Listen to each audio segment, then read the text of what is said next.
Hi Petre, nee, ich habe gar nichts geschickt, weil irgendwie ich nicht so ganz verstehe, was da abläuft bei der AfD, dass mir von dem Büro gesagt wird, da von der Geschäftsführung, dass angeblich dieser Elia T. Das Video.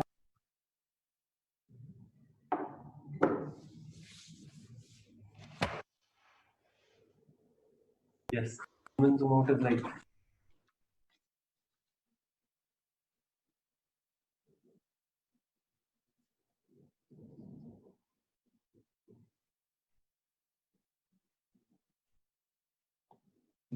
Ассоциация Евразиатского сотрудничества проводит его при поддержке. The Association of Eurasian Cooperation, it is done on the support of the Russian Union of Industrialists and Entrepreneurs and the Eurasian Economic Commission. We are joined by the Department of International Relations of the city of Moscow.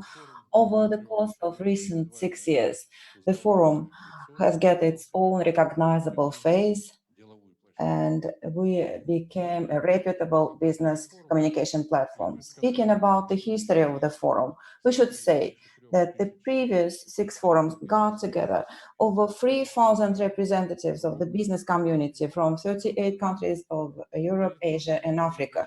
Traditionally, the greatest in terms of number delegations are coming from Russia, Germany, China, Kazakhstan, Italy, India, Romania, Bulgaria, Armenia, France, and other countries.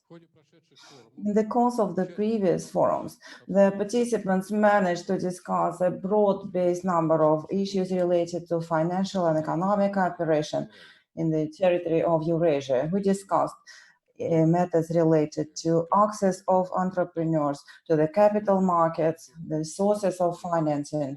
We discussed the problems of SME in the current context and in the economics of the future. We discussed the economic trends in the area of financial technologies and regulation, the issues related to search of the new forms of international trade, and many other things.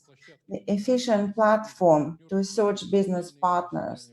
There were the panel sessions, and they always are based on the industry-based principle, and they touched upon the industry-specific matters. Our participants, they represented such industries as machine building industry, electricity generation, aviation, petrochemicals, mining, and processing, and oil and gas extracting industries, and software, information technologies, publications, and agriculture. It should be noted that all participants are always pointing to the high level of discussions, representation, and the most importantly, the final results and outcomes of our forums. Over 300 people got registered to today's forum. They represent 31 countries of the world. At the end of the plenary session, we will have 3 panel sessions, 3 in parallel. This year, we decided the following subjects to be most relevant: digital transformation of enterprises in the context of sustainable development, financing, support for the transboundary cooperation, Eurasian transport and economic corridors to ensure mainstream routes and the intersections. The choice of these subjects was dictated by the previous forum's participants' preferences. I believe that we will have a fruitful dialogue in this case again. And any public event is unimaginable without sponsors. And I want to thank our sponsors from Tech and RNG company and the Sympatech company sponsoring the first panel. And they will be given the specific diplomas. We are living in a very challenging time. The pandemic is exacerbating, and also the global downturn is exacerbated, and there is a political uncertainty. The invisible virus dictates the global agenda. Due to the pandemic restrictions, many forums, they changed their formats, they switched to the digital format, including us. Today, we cannot shake each other's hands. But we have benefits. This new format enables us to expand the number of participants and unite countries and continents. And we shall be rejoiced at this aspect. Assessing the global situation, we should say that coronavirus undoubtedly will enter the history as one of the milestone events of our century. COVID-19 pandemic prompted the large-scale recession, which is not similar to any previous crisis. On March 27, 2020, the World Monetary Fund recorded the start of the global recession. And then the organization published a report describing this crisis as the worst since the Great Depression. According to Monetary Fund assessment, most of the biggest economies will face deep recession, 4% for the United States, up to 10% for the Great Britain. Russia, according to our estimates, will have -4 to 5%, which is 2 times more than back in 2008 downturn that was caused by the global financial crisis. The exception is China, where as a result of 2020, we're going to be broke 6%. Unfortunately, India is facing worst projections. Currently, the GDP will be -10.3%. It is obvious that the global economy is facing significant shifts related to change in the consumption, growing unemployment and bankruptcies. We need to get adjusted our jobs to the social distancing, and the risks for such sectors of economy as tourism might not recover at all. The leaders of the leading G20 countries during the summit that took place November this year, 22nd of November, it was emphasized the need of global actions, solidarity of international cooperation to overcome the pandemic, to ensure stability of the global economy, and ensure the foundation for the balanced and comprehensive growth. Joining our efforts combating this pandemic was announced also at meeting of the head of Shanghai Cooperation Organization and BRICS countries. And global solidarity gives us hope as businessmen, as a business community. The representatives of practically all business areas in our countries stay for creating favorable conditions for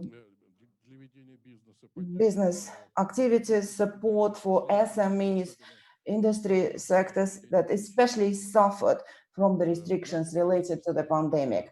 Our government, regulators, they use support measures for the industry and businesses, but obviously the recovery of economy is not stable. The more so, we might face new, even more challenging problems, and we need to use the forums, the platforms as our today's forum that we organize jointly with the representatives of the international business community to strengthen our win-win cooperation, implementation of joint projects, and forming a more confidential and trustworthy environment. Dear colleagues, I'm closing my introductory remarks, and I want to give the floor to Alexei Gromyko. He will be a moderator of today's conference. He is a director of Institute of Europe. He is correspondent member of Russian Academy of Sciences. He's a professor. Please take the floor. Alexander Vasilyevich, thank you very much for giving me the floor. And I'm really pleased to open the plenary session of our today's forum. How to complete the Eurasian puzzle, key countries and unions across the Eurasian space. Couple of words on what we are going to be discussing today during the session. What are the key aspects to be discussed? Today we will be talking about various aspects of the global policy from the most broad base to the regional scale. We will ask ourselves a question: what is happening with the globalization? How far already going the processes of globalization, where the regional integrational unions of different types become the backbone for this certain decentralized globalization model. Essential question, how the centrifugal and centripetal powers are correlating within the post-Soviet space in Eurasia. What is temporary and what is permanent that is coming to the global policy from the pandemic? Of course, the focus of our attention will be on the role of Eurasian Economic Union and Shanghai Cooperation Organization. To what extent these organizations can become leaders in establishing the new Eurasia. It is not less important to define how these integration projects are interrelated with the integration as a part of the EU. A strategic balance between the interests of national states and regional integration projects. We are witnessing the changing role of such countries as China and India in the global agenda. New requirements are raised to Eurasian development banks and other multilateral institutions. These are the items that we are going to be discussed. They're rather challenging, not simple ones. And today we will get to know the opinions, perspectives of our highly regarded guests.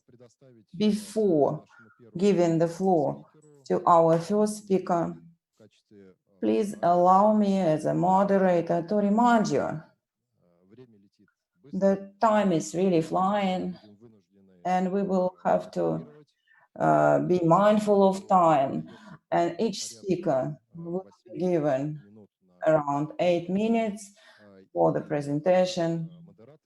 And as a moderator, I will have to keep track of time.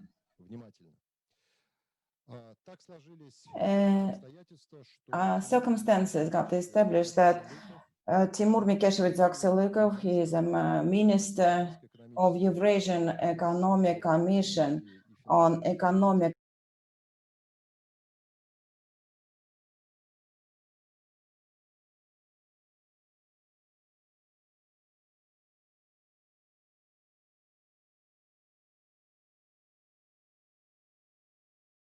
secretariat of the minister. Please take the floor.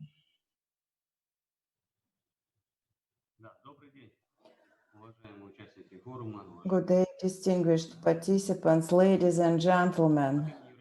On behalf of Eurasian Economic Commission, and this is the leading organ of the Eurasian Economic Union, let me welcome you at the traditional Moscow Financial Economic Forum devoted to Big Eurasia, Great Eurasia, search for the new forms and cooperation formats. Today we will have a broad-based number of issues to be discussed related to expanding cooperation between EU, China, and Eurasian Economic Union, and search for the new cooperation formats. Eurasian Economic Union has a very favorable geographic positioning. It is located in between two big regions, EU and Eurasian, and it gives us competitive advantage as an economic bridge between the West, East, Europe, and Asia.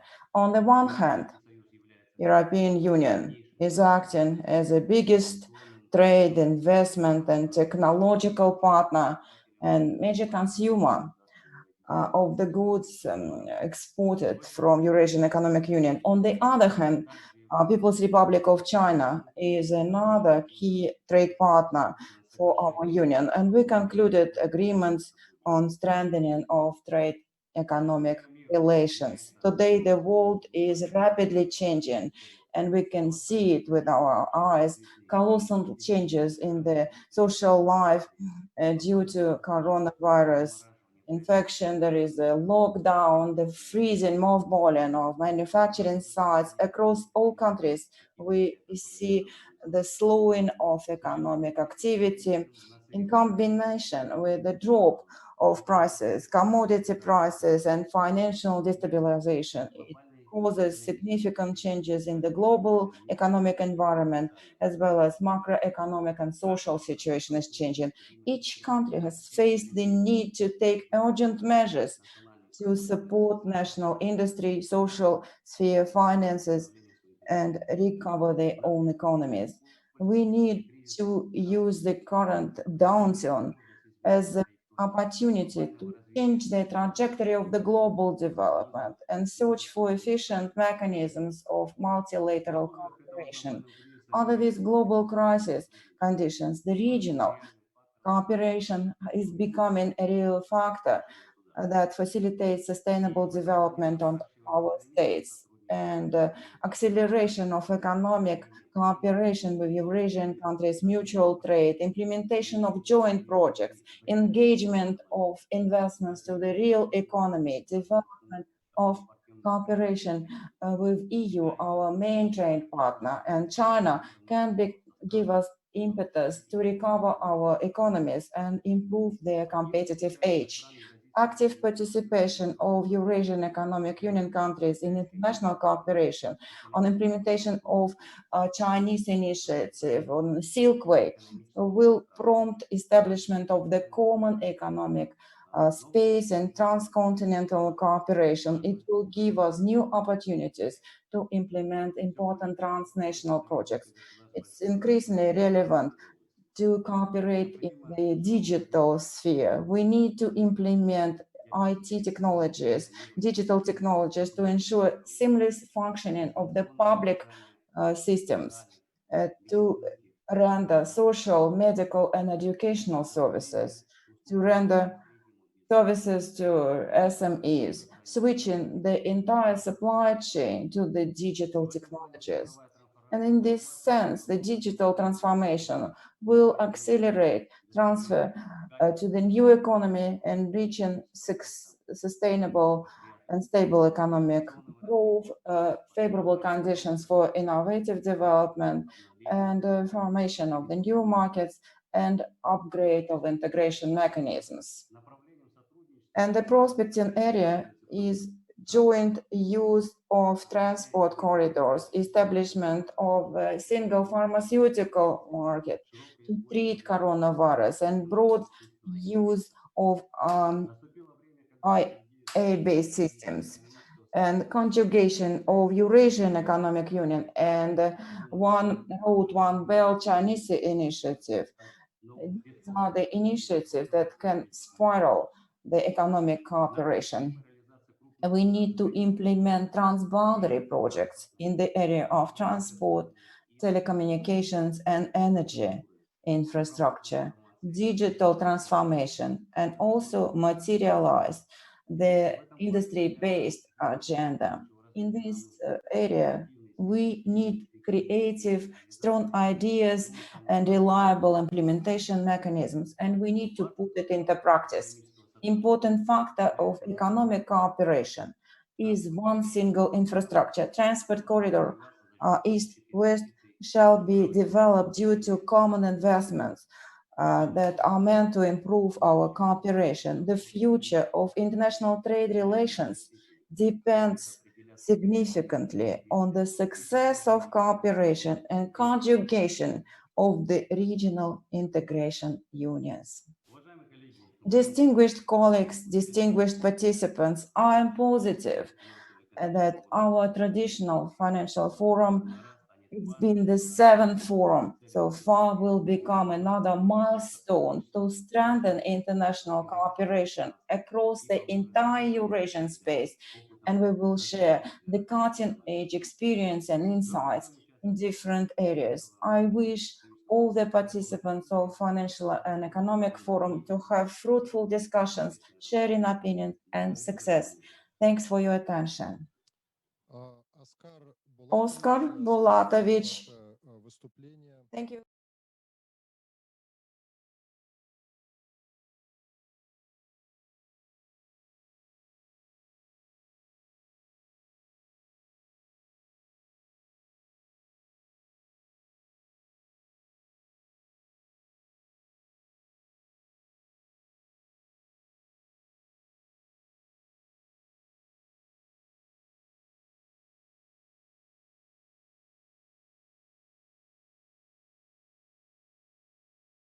key condition to use such opportunities is collective actions, cooperation, partnership. And secondly, we need to use innovation in digitalization, AI, medicine, and other areas. Thank you once again. And now I would like to give a floor.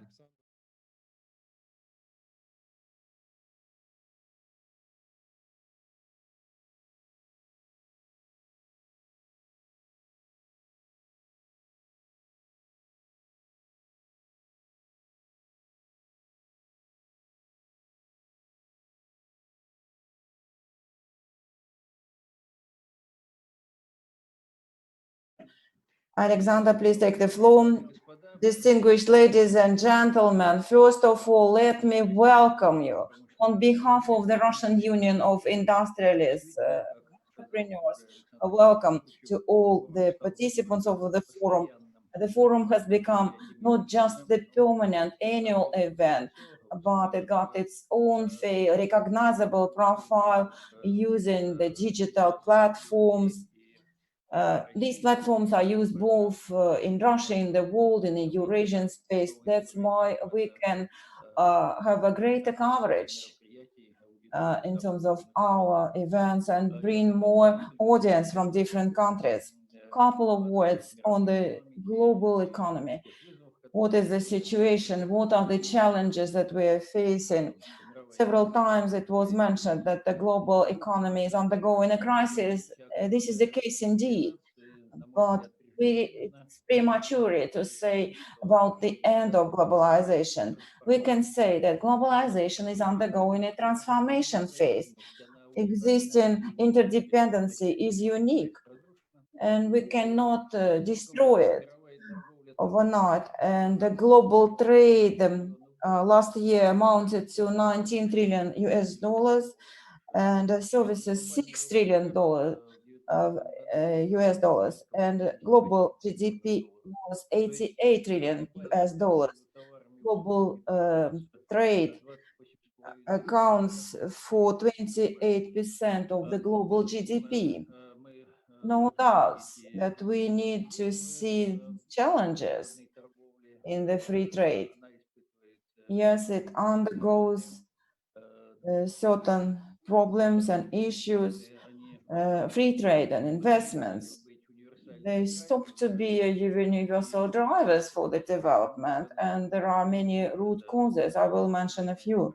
The problems related to the global economy, exacerbating asymmetry of development in different countries and regions, and collapse of the global management and trade and investment regime, collapse. And recently there was a forum and summit, G20, Shanghai Cooperation Organization, BRICS, emphasize that despite the serious intentions, that implementation of many decisions, especially at the G20 level, is not sufficient so far.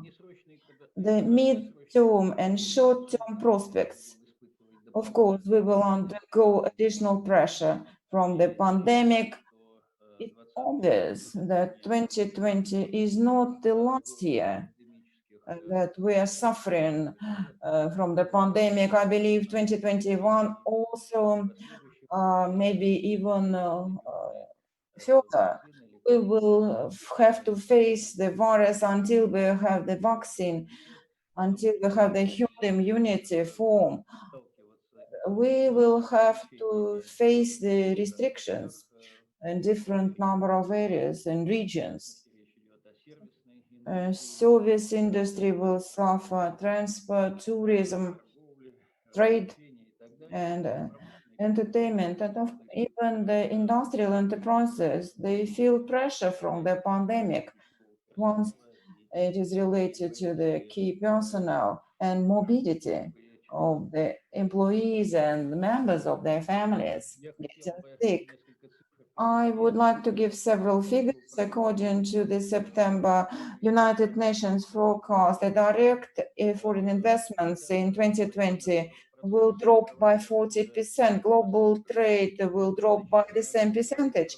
Significant volume of global trade is feeling the pressure of restrictions.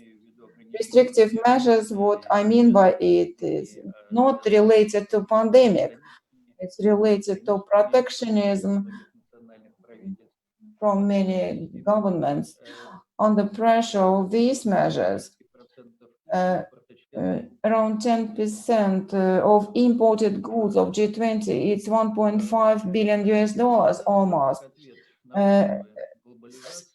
Shifting focus to the regions, it is ongoing. And as of now, in the world, we have 305 agreements on free trade. And the number of such free trade agreements is growing as a result. We feel the multiple effects, like balls of spaghetti, and they are targeted at mega regional agreements, such as the recent comprehensive agreement that replaced the regional economic partnership, that substituted so-called TPP, the Comprehensive Progressive Agreement for Trans-Ocean Partnership. Let me remind you, brings together 10 ASEAN countries, China, Japan, New Zealand, Korea, and touches upon liberalization of trade of 92 SKUs of the commodities, 61 items in services, reducing tariffs barriers. It's not the only goal of this agreement. It acts as a factor for unification for the existing agreements between the participants. There are 28 agreements between the participants, and according to the document signed on 15th of November, and we will establish the rules for the sectors of economy, e-commerce, competitive policy, IP, protection, foreign engagement, and it will touch upon 50 sectors of economy. It's very likely that the future of international trade will belong to such mega structures who define the rules of the game, and they will negotiate at the bloc level, not at the national government level. Maybe this is where we are moving to, and all the systems of WTO are evolving towards. And currently, the goal is a systemic crisis. It is well known. And one more thing that I wanted to point out, this is Eurasian partnership, great Eurasian partnership. It can become an important factor. And the factor of cooperation in Eurasian space, European Union, Eurasian Economic Union, and Asian countries, and mega regional agreements. But the launch of Eurasian partnership requires a big set of However, the tasks to launch be of the accomplished. big Eurasian partnership requires resolution of numerous issues, including the partnership with our countries and the partners. And it's important to discuss the stimulus of investment activities and removal of barriers, obstacles, and hindrances among the countries. So a lot of effort is taken within the framework of the Eurasian Association, and that touches upon a wider range of issues outside the European organization. In particular, yesterday there was the meeting of the committee with our partners and colleagues, including Mikhail Harms, who participated. We were talking about the green agreement of the European Union, how it can impact our countries from the viewpoint of challenges and the formation of the climate change agenda and policies, the hydrocarbon regulation and unfair competition.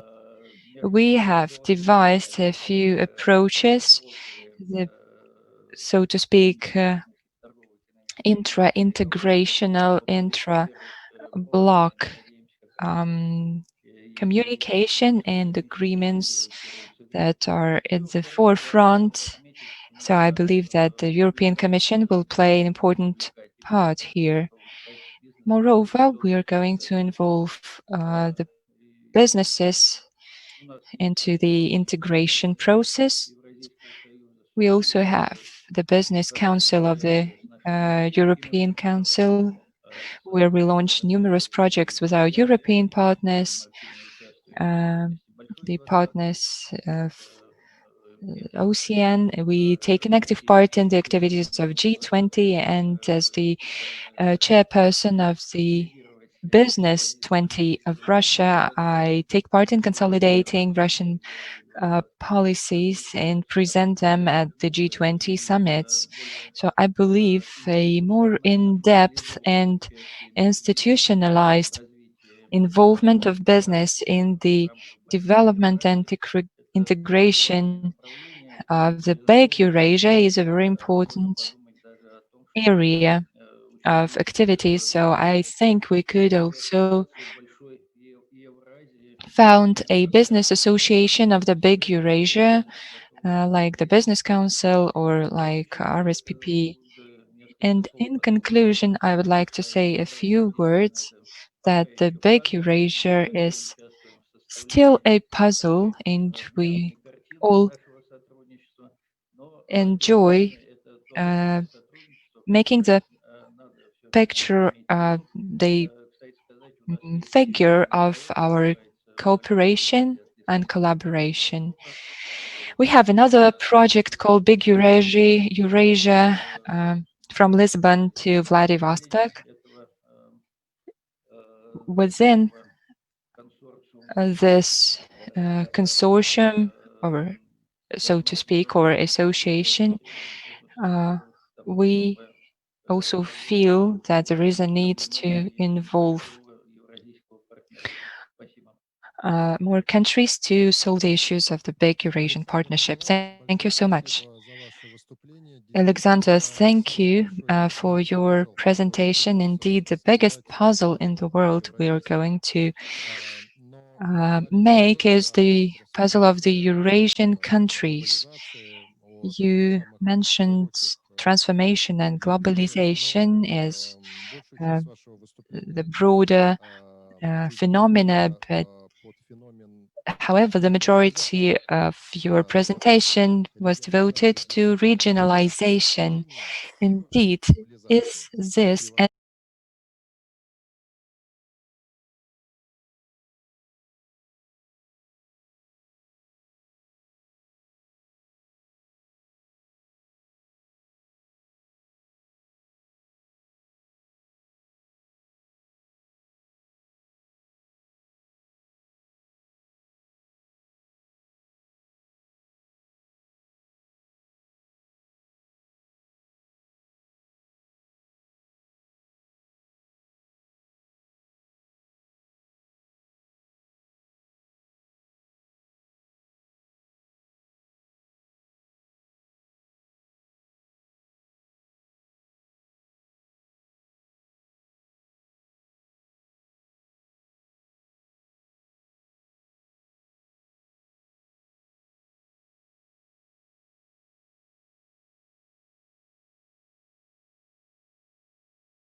the deputy head of the relevant department. Good afternoon, dear colleagues and dear participants of the forum. Moscow is one of of the largest mega cities, and it's a point of attraction of international investment due to the infrastructure and huge potential and the status of a capital. The capital accounts for 14% of overall investment in the capital and about 50% of foreign investment in Russia. According to the attractiveness rating of European cities for direct investment as per Financial Times, in 2019, Moscow ranked number 2 in terms of investment attractiveness and number 3 in West Europe, in East Europe cities.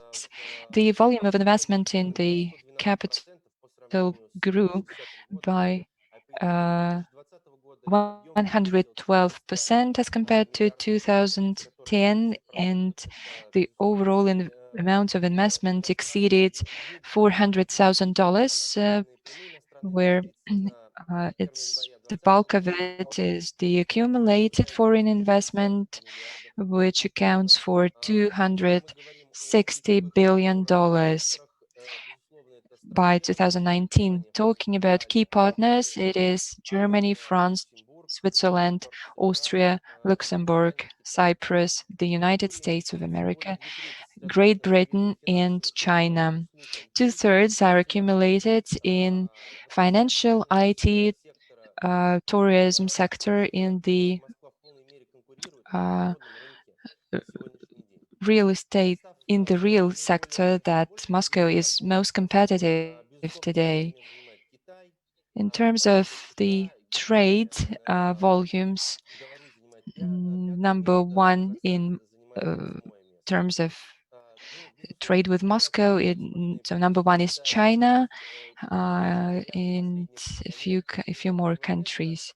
For the past several years, the commodity exchange with the registered European partners grew by another 3% in 2019 compared to 2018. Uzbekistan is one of the most reliable trade partners of Moscow. More than 30,000 companies are registered in Moscow that are based, that involve Uzbekistan capital investment. Traditionally, our partner has been India. It is among the top 20. Today it's number 17. But by 1st of October 2019, the volume of accumulated investment was $154 million. Currently, we have a tight cooperation with India in the sphere of pharmacy and medical services, the food industry, and IT technologies. The Business Council, headed by Sergei Cheryomin, is taking an active part in the overall cooperation with India. We have devised a web portal to support online cooperation with the extensive use of various resources. We hold a large number of workshops, webinars to promote Russia-India relationship. As we know, India was selected to the UN Safety Council, so it is on the agenda of BRICS countries. Let me say a few words about the BRICS countries, which are going to build up effort in transition to sustainable development and sustainable economic development. After the pandemic, it is marked by adoption numerous financial initiatives to support economic growth in the country, with the immediate impact of BRICS country, we have devised specific measures to overcome the ramifications of the pandemic. There is an initiative proposed by Russia about the green corridors that have been mentioned, free from military action, wars, and sanctions. As for the vaccine, the Russian Federation has registered a second vaccine and is finalizing the third vaccine. So within the BRICS cooperation, we are ready to provide the vaccine for testing and usage. Undoubtedly, Russia is open for cooperation with all the countries of international organizations. The crisis caused by COVID-19 has had a great impact on the economy, boosting the development of black market and shade economy, which means that we need to support businesses and help small size and medium sized businesses to survive, which means that we have to build up cooperation in the European Union and BRICS countries. Thank you so much for your attention.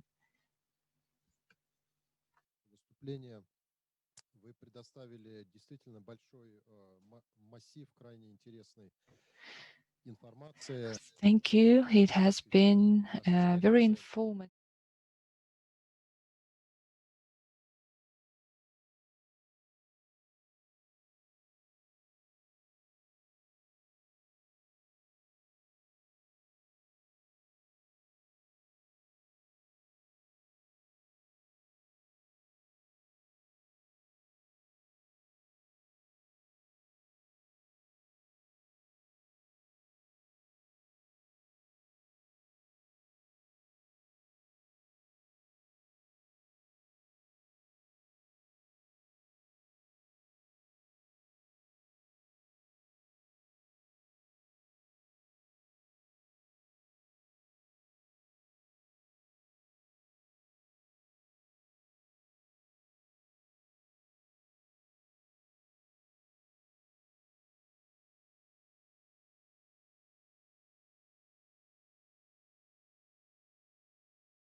You are welcome, Mr. Hams. Alexey Anatolievich, dear colleagues, thank you so much for the invitation.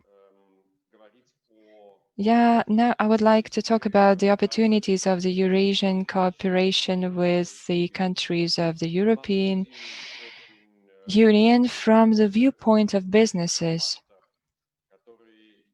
A factor that has been mentioned before that is going to serve a stimulus, encourage our effort is the regional comprehensive economic partnership, the free trade area that was created in Asia.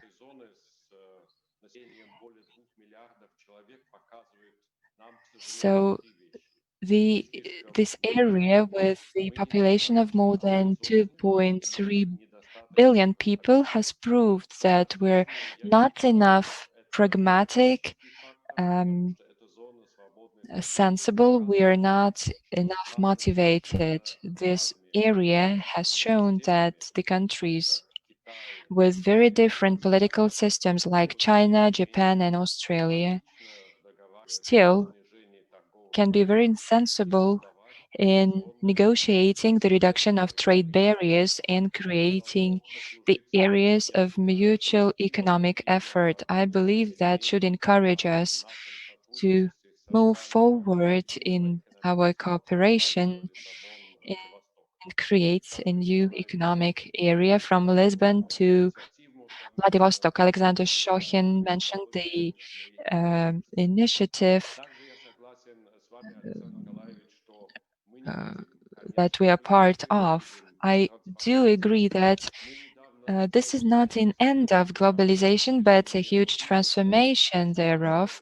We have done a thorough study of businesses, asking business holders whether they want to introduce suppliers from China, place their supplies near the shore to do the near shoring.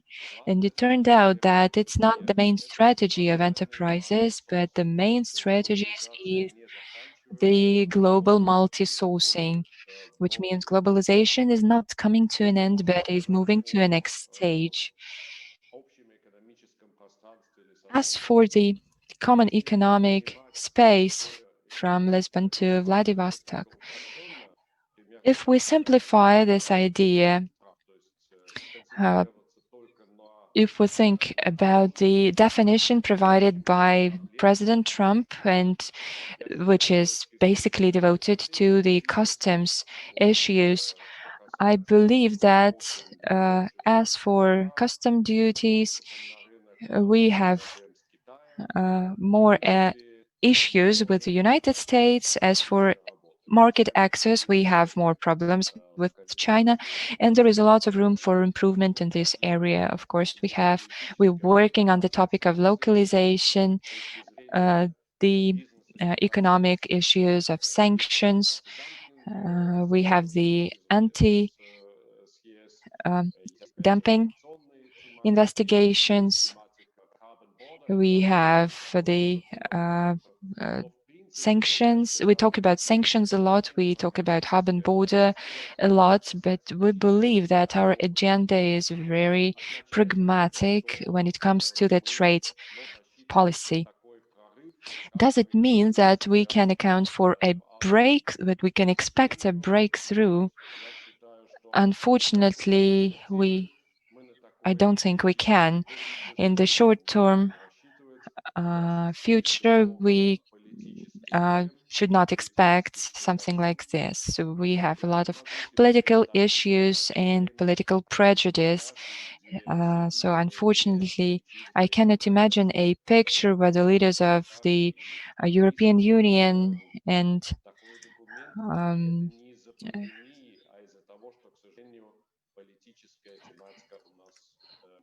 the Eurasian Economic Community standing shoulder to shoulder, solving mutual problems.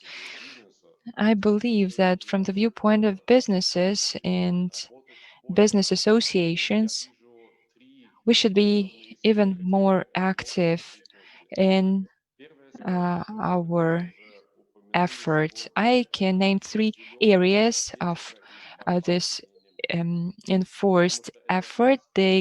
First of all will be the climate change, because this is a huge and global and crucial agenda for all our countries and political unions, that it cannot be the apple of discord that as it has been mentioned, but it must be a global agenda that will result in global markets, new partnerships, new ways of cooperation if we manage to overcome political differences and trade businesses. It's very important that cover border adjustment tax is not a restrictive instrument, and I do believe this is a very promising agenda. The second topic is digitalization. I believe it involves the political issues too, because if we enforce the technological pickup links between the United States and China, it's extremely important to maintain cooperation.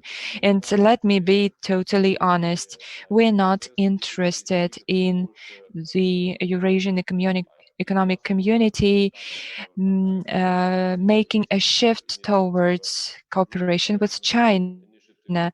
We also have the initiative of Great Russian-German initiative together with the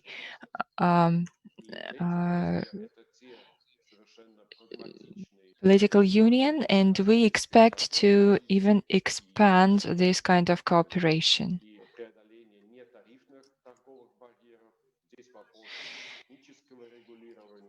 As for overcoming trade barriers, we are holding the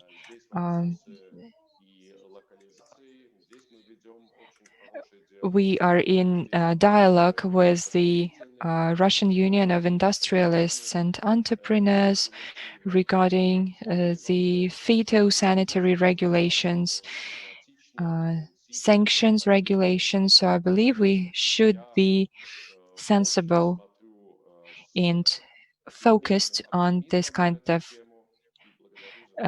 effort. Thank you very much for your attention. I'm very optimistic about it. Dear Mr. Holmes, thank you so much for your presentation. I would like to make a comment on what you mentioned. We are slow, not very ambitious, and not very sensible. Today, it is acute to talk about the build-up of ideas. Alexei, I was just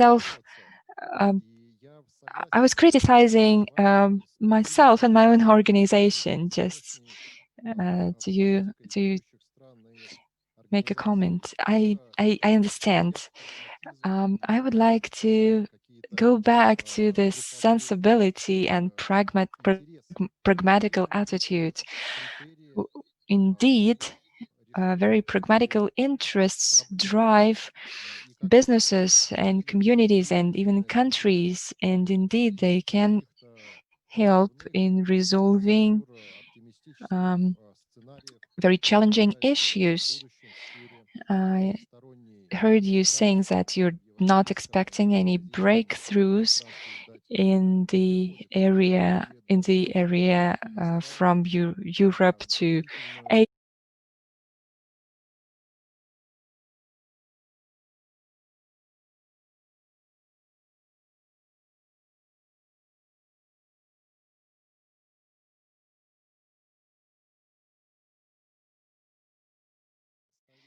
Now let me give the floor to the special representative of France in Central Asia, the PhD in economics in politics, Pascal Laurent.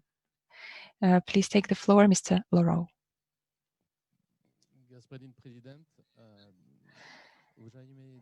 Mr. President, dear ladies and gentlemen, Thank you very much for your kind invitation. I'm really very honored to attend this prestigious forum. So please let me say a few words about Eurasia, Central Asia, and France. Today, there is a significant realization in France of the necessity of being more involved in this region, politically, but more especially economically. The position of special representative of France to Central Asia has therefore been created less than 18 months ago in order to attend to and to accompany this region great evolution. And so I'm quite honored to have been appointed by President Macron to this role. My mission, it is to reinforce the dialogue with the governmental authority of the countries in this region to jointly identify partnership and strategic priorities in the economic and financial sectors, to foster and develop the interest of French companies in the region, and for those that are already there, to assist them and support them in their activities. But of course, the interest for Central Asia is explained also by the strong economic and financial presence of France in Russia, which allows France to have a broad view of what's going on in Eurasia. Please let me give you some few figures, at least two figures about Russia, and I'm sure that they will surprise you. First of all, France is the first foreign employers in Russia. Second, France is also in the top 3 for international investment in Russia. In terms of funding, in France, as you may know, we have a financial institution which is considered as being a sovereign fund. Its name is BPI France.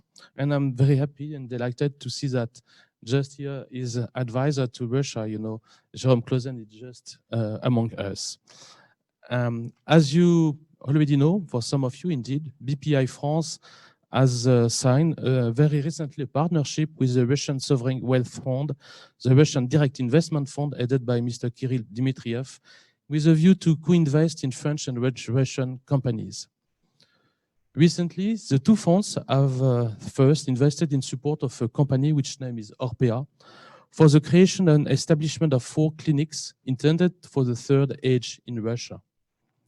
Even more recently, in November, French and Russian funds formalized the launch of their joint venture with the energy group Dalkia. And this joint venture aims to invest in projects related to energy efficiency and renewable energy on the Russian market. It plans to invest up to 170 million euros. As regard to Central Asia, I would like to say and to remind everybody that France is quite heavily invested. We have a significant presence, and her goal is to strengthen the presence of France in this strategic heart of Eurasia. In Kazakhstan, for instance, France has invested over the past year, at least since 2008, more than 12 billion euros. This positions France as the 3rd largest investors in Kazakhstan. In this country, France also created many co-businesses, mainly in the French industries area of excellence, rail equipment, satellites, petrochemicals.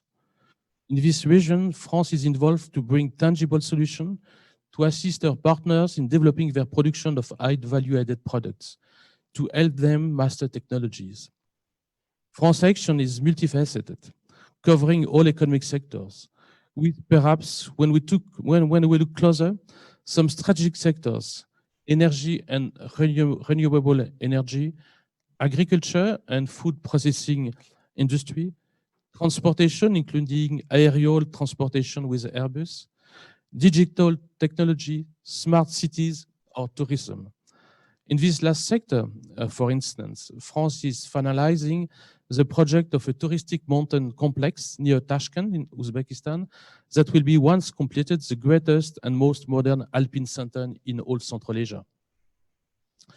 There is therefore a real commitment from France in Central Asia in economic and commercial matters. But of course, a lot of remains to be done, and we will develop our investment in this part of the world. On the financial side, I would like to point out that BPI France, Sovereign Wealth Fund, has just signed, it was last October, a few days ago, a strategic partnership with the Kazakhstan Sovereign Wealth Fund, Tamruk Kazina, which is headed by my good friend, Господин Esimov. The two funds have created a co-investment platform for an amount of roughly 100 million euros. The objective is now to jointly invest tickets of 10 to 40 million euros in French and Kazakhstan SMEs and mid-caps. This shows that Kazakhstan is open to welcoming French investors, and conversely, this agreement offers opportunities for Kazakh capital to invest in French companies. So we consider that it is a win-win situation. A general remark to finish my words. I would say that from a financial standpoint, France is the only European country to have a partnership with 2 sovereign funds in the region, the Russian fund and the Kazakhstani fund. We testify to the deep and lasting interest of France in this region, but also to the possible win-win partnership between France and this Eurasian region. Thank you very much. Господин Ларо, большое спасибо за Mr. Laho, thank you for your presentation.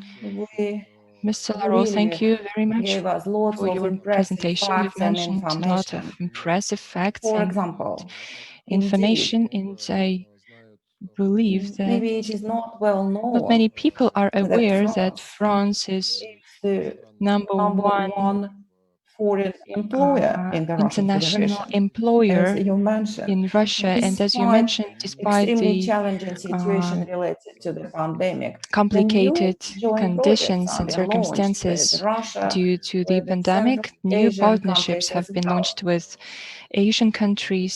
It is And important, moreover, it's as you extremely pointed important, as out, you mentioned, that that we're you are talking talking about about high-tech high-tech productions manufacturing with a with a high huge added value proportion of rate. value-added And businesses. also, we want to We wish also our wish our partners from France French good partners success great in success in development on developing one one of of the the projects, which projects. is It is Alpine the Resort in Uzbekistan. Alpine For such Resort, projects, mountain resort in Uzbekistan. the exit We from this looking forward pandemic to the situation end is of extremely important. Thank you very much indeed. COVID-19 And and now I would looking like to give forward a floor to traveling and to going plenipotentiary on and holiday extraordinary to this kind of resort. ambassador of Now let Republic me give of the floor India to in the the Russian Ambassador of Federation, India His in Russian Excellency Federation. Venkatesh Varma. Mr. Ambassador, please take the floor. Yes. Good afternoon to all the participants. Greetings from the Indian Embassy in Moscow. My deep appreciation to Dr. Gromyko, Director of the Institute of Europe of the Russian Academy of Sciences, for this invitation, and all the partners of this forum, the Russian Union of Industrialists and Entrepreneurs. Our very warm greetings to Mr. Shokin. We have very good relations with the Eurasian Economic Commission, and of course, extremely good friendly relations with Mr. Chairman's, Dr. Chairman's Department for Economic and International Relations of the City of Moscow. First of all, I would like to congratulate the City of Moscow for the very good work they have done in tackling the COVID pandemic. We, as residents of this great city, we have witnessed how the city government and Mayor, His Excellency Mr.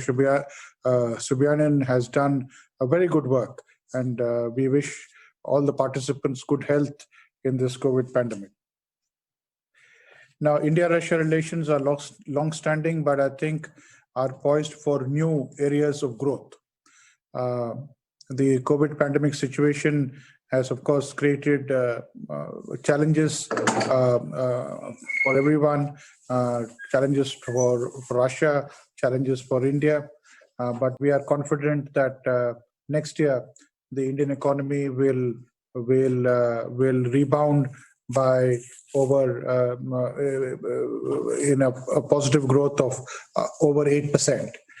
We have taken a hit of almost minus 8 to 9% this year.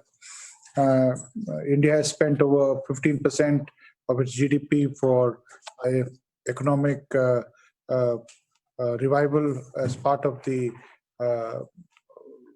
economic measures to take on the challenges of the COVID pandemic. And we watch with great interest the economic measures taken by the city government of Moscow and also, of course, of the Russian Federation. Let me say a few words about the Eurasian, Greater Eurasian Partnership. India has supported President Putin's initiative of a Greater Eurasian Partnership. We consider this as an extremely important initiative that brings together countries of the entire Eurasian continent on a platform of dialogue and cooperation. India has very good, positive friendly relations with many countries in Eurasia. We have a strategic partnership with Russia, whose 20th anniversary we celebrate this year. We have excellent relations with each of the Central Asian countries. India has a Central Asia initiative. We have cooperation with all the Central Asian states. We have excellent relations with the European Union and individual countries in the European Union. Similarly, with ASEAN countries, we have a strategic partnership with ASEAN. We have a huge trading relationship with China. We cooperate and are members of the Shanghai Cooperation Organization. Given all these, I think this complements all the objectives of the Eurasian Partnership. India has established formal discussions with the Eurasian Economic Commission for commencement of a trade agreement between India and the EAEU. This trade agreement is in its initial stages of discussion, but we are confident that once this trade agreement is concluded, it will provide a huge boost to India's cooperation, economic and trade and investment relations with Eurasia as a whole, but also with individual countries who are members of the Eurasian Union. We hope that the COVID pandemic slowdown of economic activity in the Eurasian Union is temporary, and next year we will see a revival of economic growth. We are also interested in the political stability and peace and security of the entire Eurasian region. There is one estimate which says that the trade agreement between India and the EAEU will boost trade between $35 to $60 billion. This will be a huge a multiplier effect. We have seen the positive benefits of the trade agreements between Vietnam and the EAEU. We've seen the positive impact of the trade agreements with Singapore. So we are hopeful that the direction in which India is moving will also give a very positive impact. India is very interested in the connectivity issues in this region. We believe that the North-South corridor is a project of great significance, importance to both India and Russia and all the other countries. We are very happy that this initiative that began between India, Iran, and Russia almost 20 years ago, today has the support of more than 12 countries. This shows the significance of the North-South Corridor project. It is not just a trade transit project. I think we should conceive it as a connectivity project for investments, for across the region. Let me also add a word about India's engagement with the Russian Far East. Prime Minister Narendra Modi attended the September 2019 summit in Vladivostok to open India's Act Far East policy. We have announced a soft credit loan of $1 billion to take forward cooperation projects. We are also interested in the Chennai-Vladivostok Maritime Corridor. So just to put all these together, the Eurasia is an idea and a project that will have growing influence and importance in the future. India wants to be part of that story, that growth story. India looks to close cooperation with Russia to make this project a success. And I would like to congratulate the organizers of this conference for bringing focus on to this very important topic. Let me conclude by conveying once again our very warm congratulations to the city government of Moscow, which is not just one of the largest cities in Europe, but I would unhesitatingly say it is one of the most beautiful cities in the world. And as we go into the festive season of Christmas and New Year in December and January, the Moscow city acquires a very beautiful outlook. We wish all the participants good health, happiness, success in during these times, and we wish you all the best for your deliberations.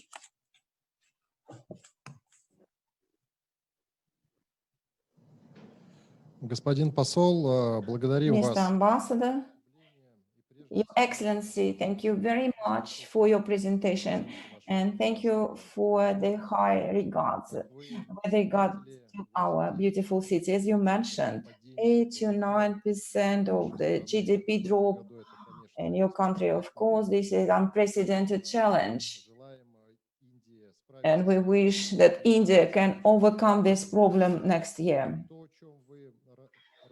What you described to us, this is a multi-vector and versatile international and trade policy, and we hope that in the nearest future, the trade agreement will be signed between India and Eurasian Economic Union, and it was mentioned by you. Also, let us together strive towards becoming a full-scale participants of the international story of growth and success. I just can't resist thanking you that on the eve of Christmas and New Year, you wanted to greet all the forum participants on the New Year and on the festivities that are upcoming. And many locations that so many people are accustomed to celebrate New Year will be closed, but there is a positive side to it. More people will meet the New Year around their loved ones and their families, with those who are close to their home and heart. Thank you. Distinguished colleagues, let me give the floor to the Bundestag deputy from Germany, to Pietro Bistron. Mr. Bistron, please take the floor. Distinguished Dr. Gromyko, distinguished Alexander Nikolaevich, dear friends, I want to greet you from Berlin, from Bundestag. Already to the second time to your conference, and thank you that you are still working and holding up this conference in spite of Corona, and this time virtually through Zoom. And I hope that we see each other next year physically in Moscow again. We heard already very high-ranked reference about the economy from the economic point of view, and I would like to point up some points from a view of a foreign policy and also some international aspects in the times when the paradigm change is going on. After the end of the Cold War, there were great hopes for a new era of cooperation and collaboration between East and West, between Russia, Europe, and the USA. And after the fall of the Iron Curtain, many saw the potential for its own economic prosperity and partnership. We know the word from Lisbon to Vladivostok. And a number of organizations were formed and expanded to encourage cooperation between East and West, between the former states of the NATO and the Warsaw Pact. So, including the Organization for Security and Cooperation in Europe and the Council of Europe. On the other hand, the major organization of the West, the EU and the NATO, continued to grow and encroach on the territory of the former East Bloc. And the former Soviet Union nations organized themselves in Commonwealth of Independent States and Eurasian Economic Union. But at the same time, the neocons and hawks in Washington continued to see Russia as a threat and opponent, despite all Russian attempts to cooperate with the West. So under the Obama administration, US foreign policy in Eastern Europe was largely outsourced to globalist NGOs dedicated to a progressive left-wing agenda and to expanding the influence of the West into Eastern Europe. They penetrated media and politics and largely dictate policy and public opinion. And this conflict came to head in 2014 with the Maidan protest in Ukraine and the coup against the elected president Viktor Yanukovych, which led to the secession of the Crimea, Donetsk, and Luhansk. And although that the Maidan was sponsored and supported by the West managed to shift all the blame for the escalation to Moscow and immediately suspended all the valuable programs of cooperation with Russia and imposed economic sanctions, as if a lack of dialogue and cooperation could somehow bring peace. So there was a hope, there was a slight light of hope 2016 when a new presidential candidate in the USA, Donald Trump, expressed his interest in improving the relations with Russia and end the US regime change and gunboat diplomacy. And what happened was that there was a new scandal created. This promise of President Trump was so threatening that the progressive left in the USA constructed this conspiracy theory called Russiagate. And when the National Security Advisor, General Mike Flynn, dared to call the Russian ambassador Sergei Kislyak on the phone to avoid an escalation of tensions between Washington and Moscow in December 2016, this was construed as evidence of a Russian collusion and made the subject of 3-year-long inquiry that turned up no evidence of any collusion. So the US Justice now, after 3 years, the US Justice Department has dropped all charges and President Trump has pardoned General Flynn. But you see how it works. And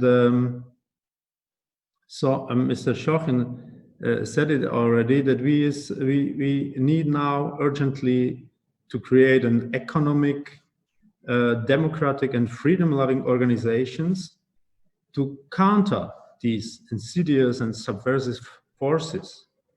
And there are strong leaders, there are strong patriotic leaders like Vladimir Putin, but also Shinzo Abe in Japan and Benjamin Netanyahu or Andrzej Duda or Boris Johnson.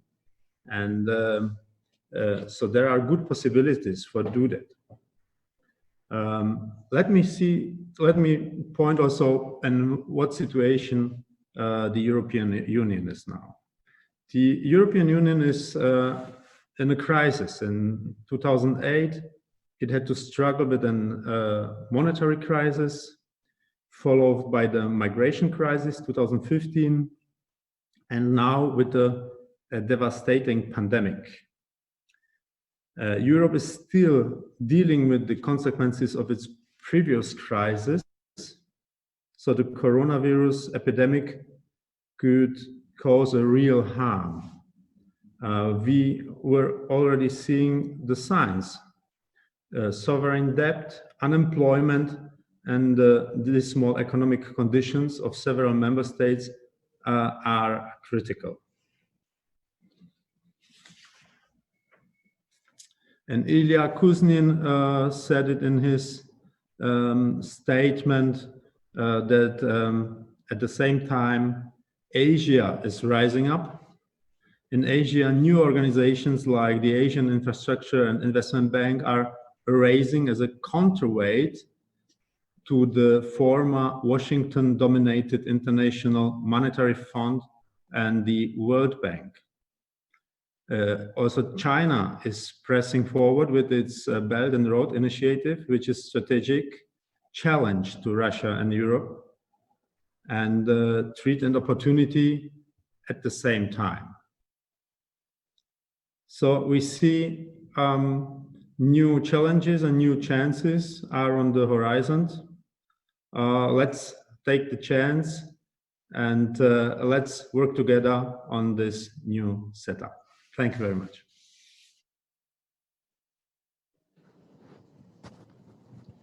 Господин Быстрон.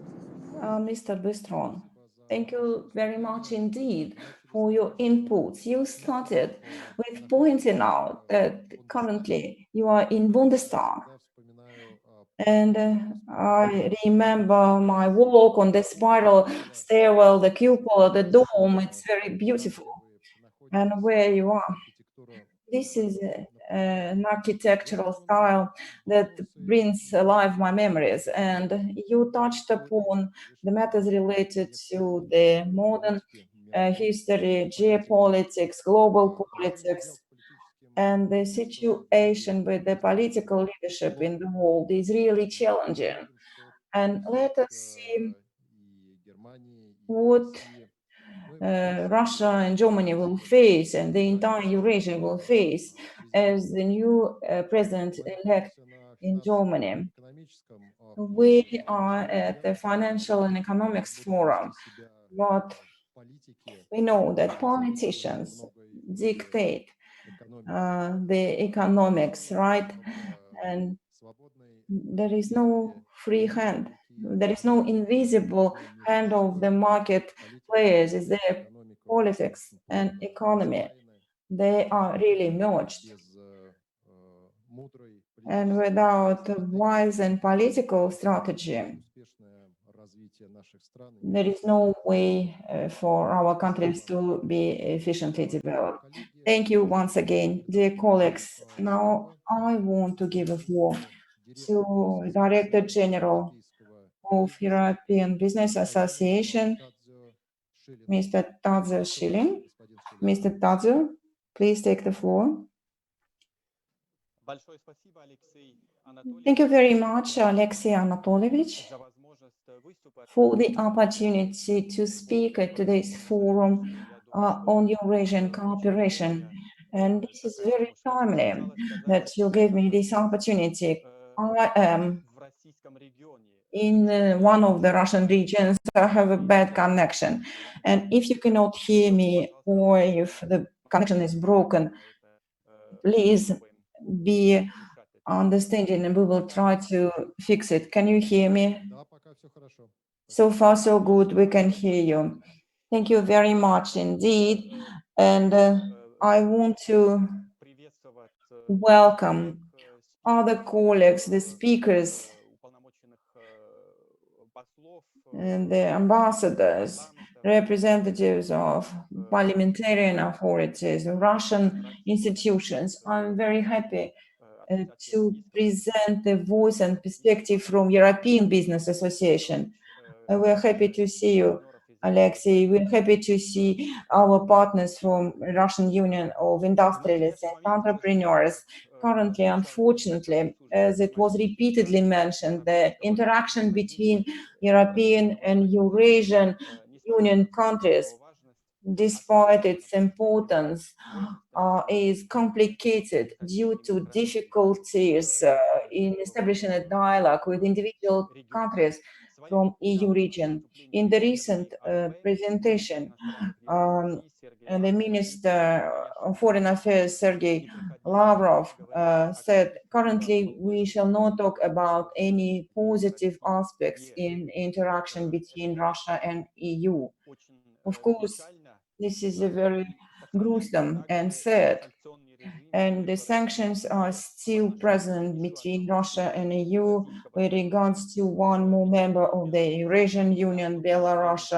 Recently, the personal sanctions got imposed from the EU side. Interaction between the EU and Russian Eurasian Economic Union is complicated by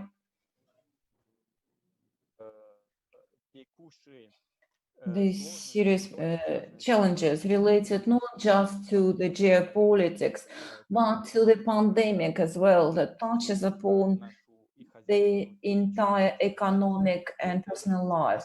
Under such situation, still we have a common ground where we can reach progress in our relations. From our perspective, despite the political challenges, the trade between EU and Eurasian economic countries is not interrupted and remains the most important factor of our cooperation. No doubt that under the pandemic and related slowing economic growth, so far we see the decline of economic indicators over the course of 2020 versus the previous year. Meanwhile, Europe remains a key partner for the Eurasian Economic Union countries, although the export share from September to current time dropped by 9.6%. The share of import from the European Union is increased by 3% almost. The countries of Eurasian Economic Union having capacity of 172 million consumers is an attractive market for the EU products, including cars, equipment, pharmaceuticals, and other goods. At the same time, the delivery of crude oil, gas, and non-commodity goods from the countries of Eurasian Economic Union accounts for the lion's share of products delivered to the EU market. And INB believes that close cooperation between EU and Eurasian Economic Union will be able to restore the confidence crisis and overcome the barriers between the East and the West. It's important to understand that Eurasian and Eurasian integration is not something that is counterpositioning. That's why we support this cooperation that unfortunately is postponed in the politics and remains within the legislation framework regulation. We have more common grounds for our potential cooperation. In brief, I would like to mention them. One is the northern dimension, Arctic. Arctic is interested by development of the northern territories of Russia and also as a potential of a northern sea route due to global warming. If it is used only 6 months, it gives benefits. If we use it all year around, then the shipment cost will... And if it is used all year round, it reduces the transport expenses by 20 or even 30%, which makes it extremely attractive in transportation between Asia and Europe. That also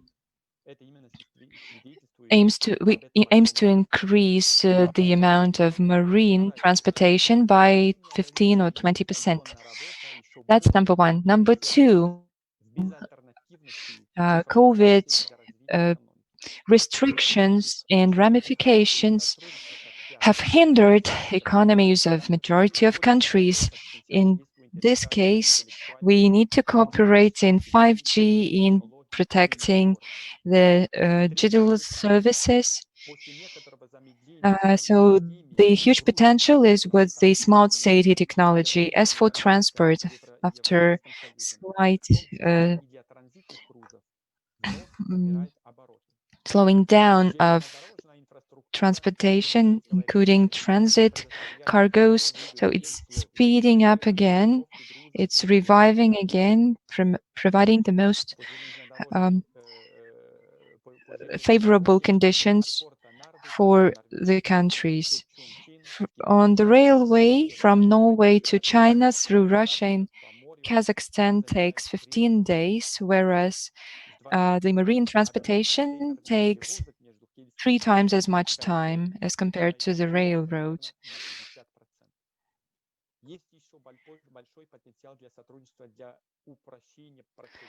The amount of cargo transportation has grown by 20% for the past few years. Moreover, we can speed up simplify the customs regimes, the customs restrictions to improve this potential and unveil this potential to full extent. Another important area is the green economy. This is a development for the European Union. We expect to achieve the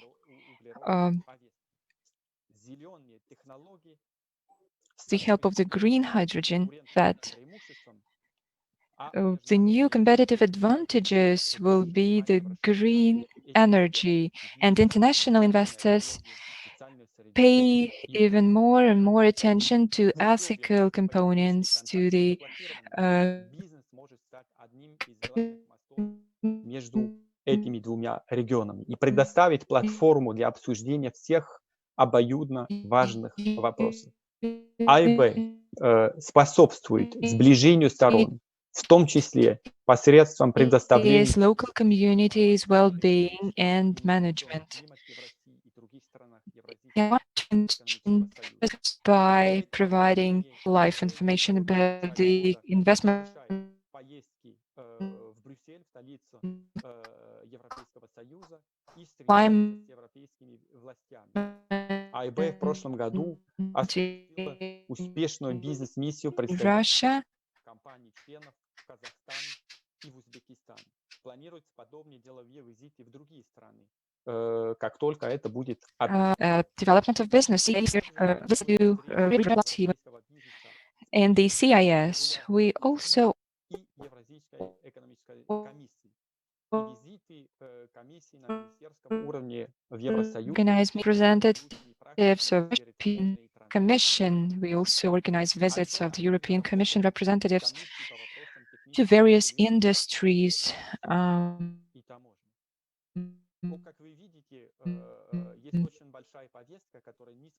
Headquarters, and there is a huge agenda that, despite all the complexities, is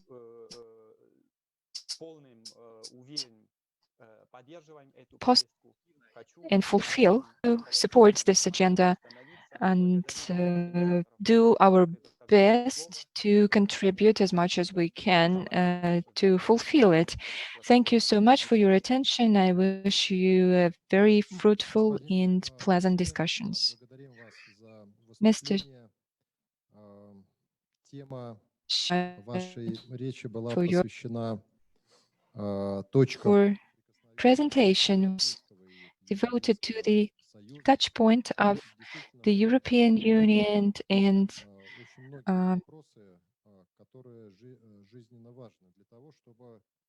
Eurasian unit, vital issues, vital to understand how in the next decade, in the 21st century, the European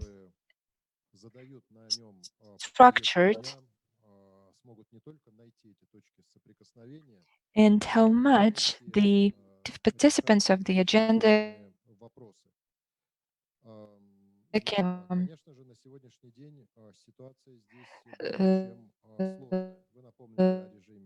best solutions and resolve all possible issues effectively and efficiently. You've mentioned the sanctions introduced against Russia.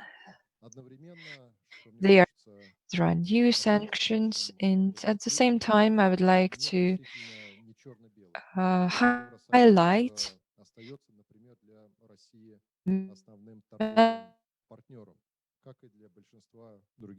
is becoming white, and European Union is remaining the main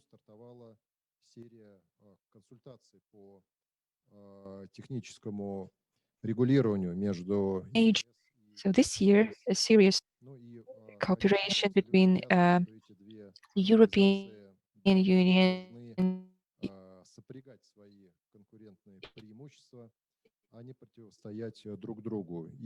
we believe that we need to improve our competitive advantages and take mutual advantage of them.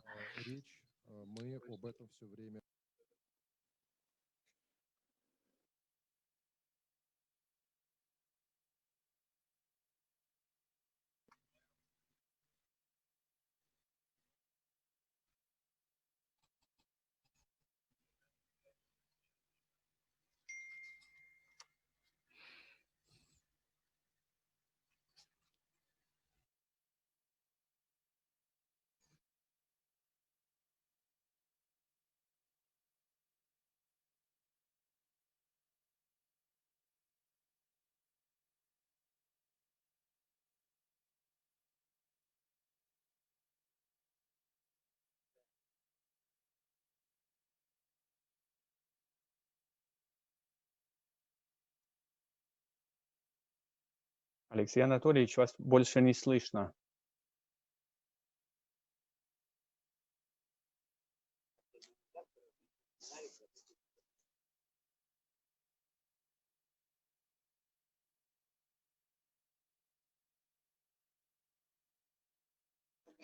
Алексей Анатольевич, вы выключили микрофон. Нажмите, пожалуйста, в левом углу зума на микрофон.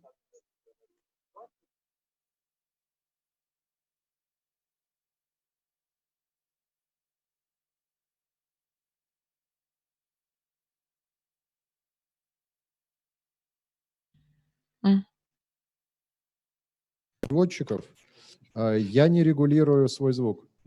Поэтому даже если у меня было бы такое тайное желание внести какой-то диссонанс в дискуссию, I really wanted to. I have no chance to make a discord in the discussion. I don't have this opportunity. Can you hear me now? Can the participants hear me now? Yes, we can. Great. Let me finish my comment on Mr. Schilling's presentation.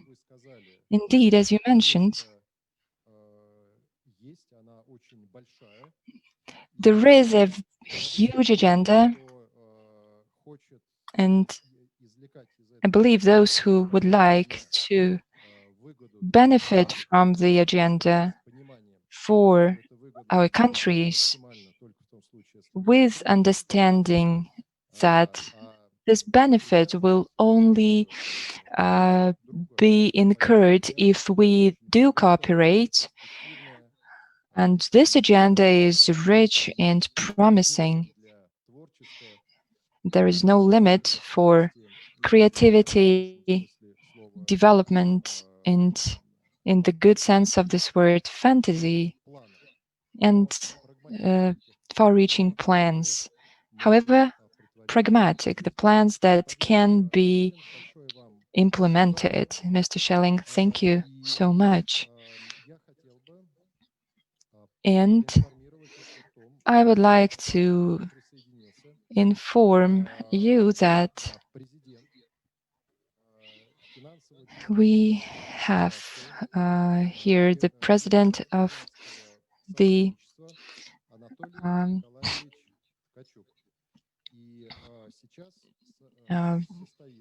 Eurasian Cooperation, Anatoly Tkachuk, and now we're going to make an award called the Business Elite of Eurasia. Let me give the floor to Alexander Murachev. Thank you, Alexei. Dear ladies and gentlemen, to conclude the plenary session, I would like to introduce this very vivid and emotional award. The award was founded by FBA EAC. The nomination took place on the 30th of September. Since 2017, and since then, numerous business and political structures of Bosnia and Herzegovina, Serbia, Kazakhstan, India, and China have been awarded with this statue of a bee, the bee as a symbol of being industrious and sensibility. The materials involved are bronze, silver, and obsidian. This year, we decided to limit the number of awards to 3 and hand in only gold statues to mark those who are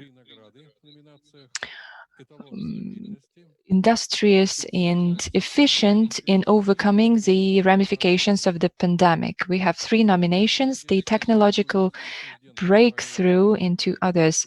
Together with Alexander Tkachuk, I would like to hand in one of the bees to the winners of the Business Elite Eurasia competition in the nomination Etalon of Stability. Alexander Katliarsky, the Director General of Promtech, PhD in technical engineering sciences, the head of the company that has existed for more than 30 years. Alexander is here with us.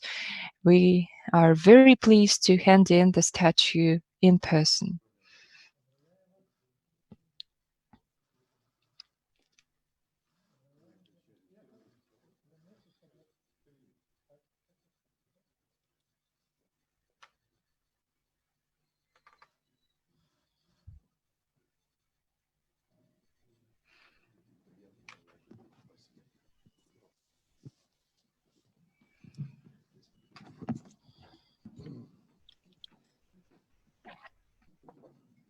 Статуэтка вручается также Кириллу Олеговичу Жукову, We are handing the statue to Mr. Yemelyan Zhukov, the chairman of Unicredit Bank, but he is not present here. Unicredit Bank encompasses a series of socially significant areas like providing aid to people with limited abilities and long-term programs of charity funds. We congratulate Kirill, Uliana Zhukova. Now we can see Kirill on the screen. When we have an opportunity, we will definitely hand it in personally. Thank you for your kind words. We are very pleased to hear that our activities in the area of charity has been highly appreciated. This is a very important strategy for Unicredit Russia and Unicredit International. We wish you successful and pleasant work. The third B is flying to Taiwan, the nomination of technological breakthrough. The award is handed into Lu Hongtu, president of company, for the invention of a new treatment of fresh water that enables to clean and deodorate fresh water. So please accept our praise, words of appraisal, and this award, we believe that it will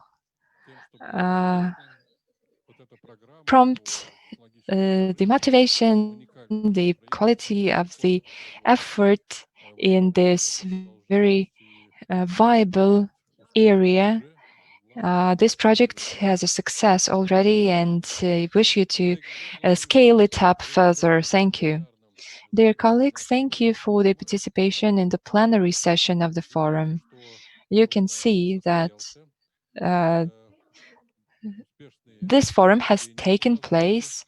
We have had brilliant presentations of speakers, and now I would like to announce a 10-minute break, after which we will continue in 3 different panels. Генеральный спонсор 7-го Московского международного финансово-экономического форума ООО «Промтех». Компания «Промтех» является инновационным предприятием, специализирующимся на решении задач комплексной автоматизации технологических и производственных процессов в различных отраслях промышленности.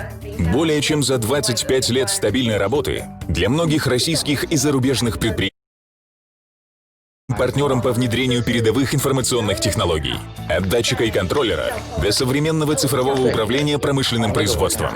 Накопленный интеллектуальный потенциал компании «Промтех» позволяет предложить нашим клиентам инновационные решения в сфере цифровизации процессов с учетом требований по информационной безопасности. Значительные производственные мощности и постоянно расширяемый спектр оборудования, разработанного специалистами «Промтех», обеспечит комплексные цифровые решения передовыми техническими средствами, в том числе не имеющими аналогов на отечественном рынке. Обладая огромным практическим опытом, глубокой технической и отраслевой экспертизой, компания «Промтех» является надежным партнером и поставщиком инновационных решений для крупнейших предприятий горной промышленности России и ближнего зарубежья. Компания «Промтех», став за годы существования драйвером развития отечественной индустрии автоматизации и информационных технологий, сегодня занимает лидирующие позиции среди российских компаний, опираясь на инженерно-технический потенциал высококвалифицированных специалистов своей компании и партнерских организаций. ООО «Промтех». Используйте наш опыт, и мы подберем решение, отвечающее вашим требованиям.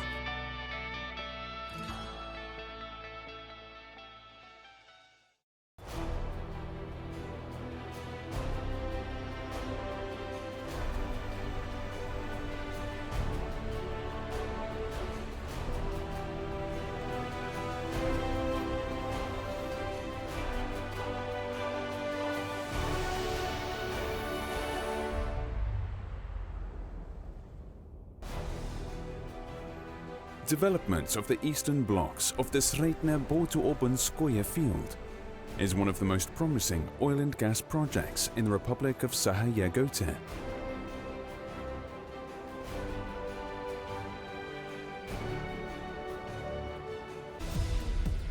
The Srednya-Botu-Obenskoye oil and gas condensate field is located 130 kilometers southwest of the city of Mirny and 140 kilometers northwest of the town of Lensk.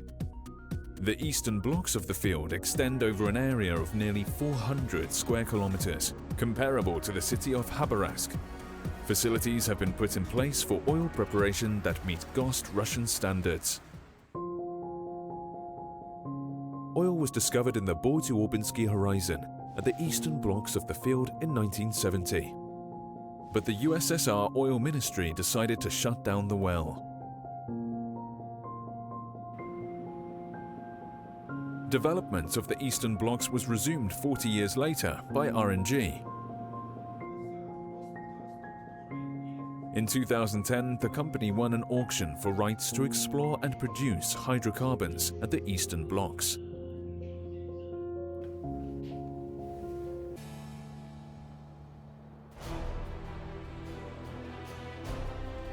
RNG is not only producing hydrocarbons at eastern blocks of the Srednya-Botu-Obenskoye field, but is also the operator via affiliated companies of RNG Group in exploration work.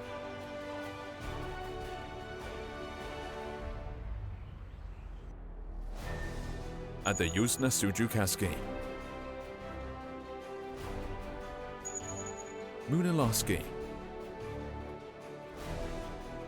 Mobaysky, and Bytynchinsky license areas. Eastern Siberia is destined to become a major supplier of oil and gas to domestic and foreign markets. RNG is building a new oil and gas province.